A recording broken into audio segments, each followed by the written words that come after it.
Aujourd'hui, je vous parle de pyrite. C'est quoi? Comment on peut voir les signes qu'il y en a potentiellement dans un immeuble et comment regarder un rapport.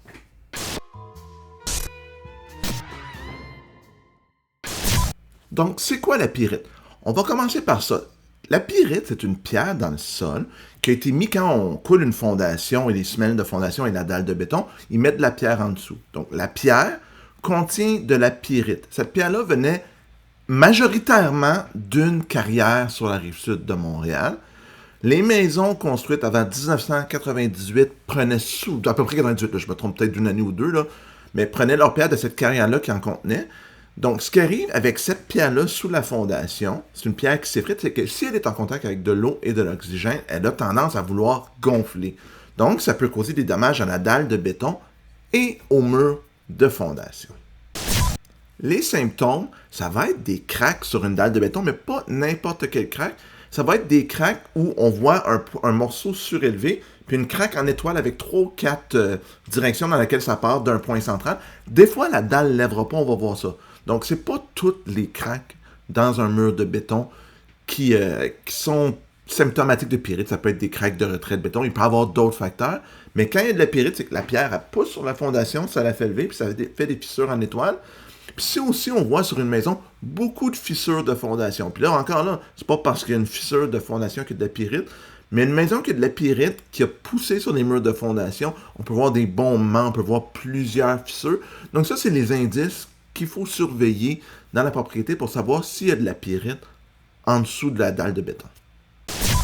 Comme je le disais au début de la vidéo, c'est majoritairement sur la rive sud de Montréal. On en a vu un peu dans l'ouest et l'est de l'île. C'est les maisons construites avant 1998, parce qu'après ces années-là, comme on savait qu'il y avait de la pyrite, on testait la pierre à la sortie de la carrière et on remettait ce qu'on appelle un bon de pierre DB, c'est-à-dire un bon qui certifiait que la pierre n'avait pas de pyrite. Donc, si vous avez une maison avant ces années-là, il faut faire un test de pyrite, puis c'est ce qu'on va regarder dans le prochain bloc. Qu'est-ce qui est important de lire dans le test pour bien comprendre les implications potentielles s'il peut y avoir un problème important avec la pyrite. Donc, je vous montre un test de pyrite dans un dossier que j'ai déjà eu, puis vous allez voir, j'ai caché l'information, mais c'est un test qui date de 2009. Donc, première chose à savoir, il n'y a pas de date d'expiration sur un test de pyrite. Il a été fait en 2009, il est encore valide aujourd'hui. C'est pas comme un certificat de localisation. Donc, ce qu'ils font, c'est qu'ils prennent une carotte. Dans ce cas-ci, comme l'immeuble était plus grand, c'est un immeuble commercial, ils ont pris 2 échantillons. Et donc, si aussi c'est une maison avec un garage, d'habitude, ils prennent un échantillon au garage et au sous-sol de l'immeuble. Ou si vous auriez une propriété de, je sais pas moi, je vais dire 40 000 pieds carrés, là, j'exagère peut-être, là, mais ils vont prendre plusieurs échantillons. Je n'ai pas la norme exacte, mais la compagnie, exemple, dans ce cas-ci, Selectlab, pourrait vous dire combien d'échantillons ils prennent.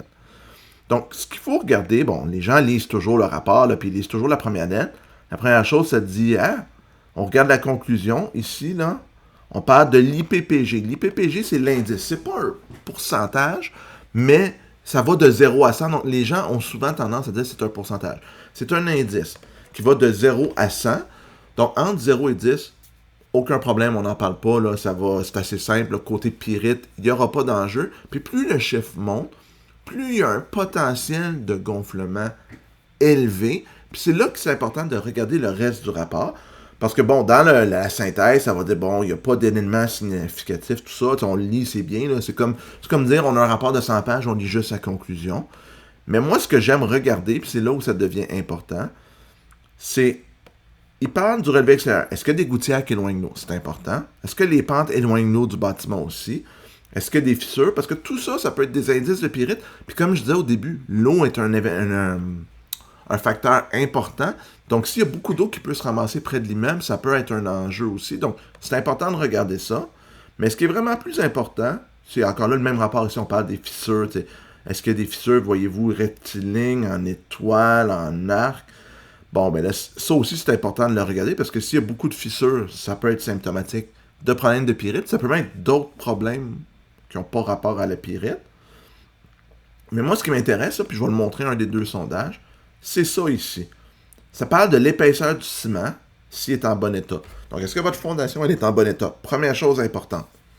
Deuxième chose pour la pyrite, c'est l'épaisseur Voyez-vous, là, eux ont creusé de 170 à 620 mm. Donc, ça veut dire que j'ai quand même beaucoup de pierres sous la fondation. Puis si mon IPPG est élevé et j'ai beaucoup de pierres, ça devient un symptôme. Mais si j'ai déjà eu des propriétés avec un IPPG à 100 ou à 90, mais j'avais 20 mm de remblai, même s'il y a un potentiel de gonflement, le rapport le disait, hey, il n'y en a pas de risque, il n'y a pas assez de remblai. Donc, l'épaisseur du remblai à regarder. Et aussi, quand vous allez voir plus loin, là, il y a 2 sondages, là, fait que c'est la même chose. Puis voyez-vous, il y a un plan, excusez-moi, il y a un plan là, qui dit j'ai fait un sondage à telle place ou à telle place. Mais ce qui est important aussi, voyez-vous, ils tamisent. Donc, eux prennent un échantillon, ils tamisent pour voir la grosseur de la roche. Plus la roche est grosse, plus il y a de l'espace entre. Donc, moins le potentiel de gonflement. Ben, même s'il est important, il y a un peu d'espace pour que ça gonfle. Puis plus c'est fin, c'est un peu comme si j'aurais du sable tapé. Ben, si ça gonfle, ça n'a pas le choix de faire une balloune. Versus si je mets des balles de golf ou si je prends des pierres qui ne sont pas agencées, que j'ai des trous. Mais ça peut aider. Donc, encore là, si j'ai quelque chose, un IPPG qui peut être à la limite, ben, il faut que je regarde c'est quoi la grosseur des pierres qui ont été prélevées pour me dire est-ce que j'ai de l'espace s'il y a quelque chose. Puis si vous avez des questions, puis ça va être probablement mon commentaire final là-dessus. Voyez-vous, pour les deux échantillons, là, c'était la même chose. Si vous avez des questions, vous appelez le géologue qui a écrit le rapport. C'est vraiment lui l'expert.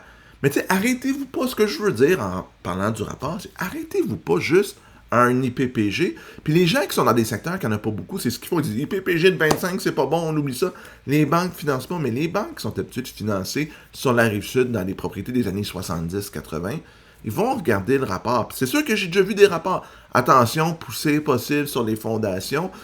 OK, ça c'est grave. Je suis d'accord qu'une banque refuse de financer, mais j'ai eu des banques avec des IPPG de 100 qui finançaient parce qu'ils regardaient le rapport, on les faisait parler aux géologues. Donc, vous aussi, regardez le rapport. Donc, comment on corrige la pyrite? Il y a une façon, puis c'est pas le fun. Quand c'est dans un garage, c'est moins pire, mais c'est faut casser la dalle de béton, enlever la mauvaise pierre, la pierre qui contient de la pyrite, et la remplacer. T'sais, donc, dans un garage, c'est beaucoup moins pire. C'est une dalle de béton. Il y a un peu de plomberie et tout, oui. Mais imaginez un sous-sol fini. C'est pénible. Ça peut coûter extrêmement cher. Mais j'ai déjà vu des dalles de béton qui faisaient ça. C'était quasiment impropre à l'usage. On n'a pas le choix. Donc, s'il y a un problème de pyrite majeur, ben, il faut enlever, il faut casser la dalle de béton, il faut enlever la pierre, il faut refaire une dalle de béton puis refaire les travaux. Bon, c'est sûr, si vous avez une maison de 1950 puis toute la plomberie sous dalle était usée, ben, on en profite, on fait ça. Mais tu sais, dans un sous-sol, là, on peut aller dans les 6 chiffres de rénovation. Un garage, même un garage, où je peux rentrer une pelle, que c'est assez facile, même là, c'est pas branché. Là, c'est pas une job à 1000$. Là.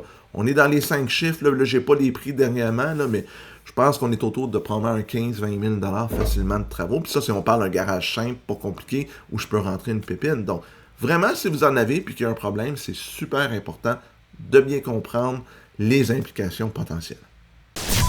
J'espère que vous en avez appris sur la pyrite et que vous allez être mieux outillé si vous achetez une propriété qui a un potentiel de pyrite. Si c'est le cas, faites un pouce en l'air, ça serait super apprécié. Abonnez-vous à la chaîne, on va continuer à vous mettre du contenu immobilier régulièrement, puis on se revoit la prochaine fois pour une autre capsule. À bientôt tout le monde!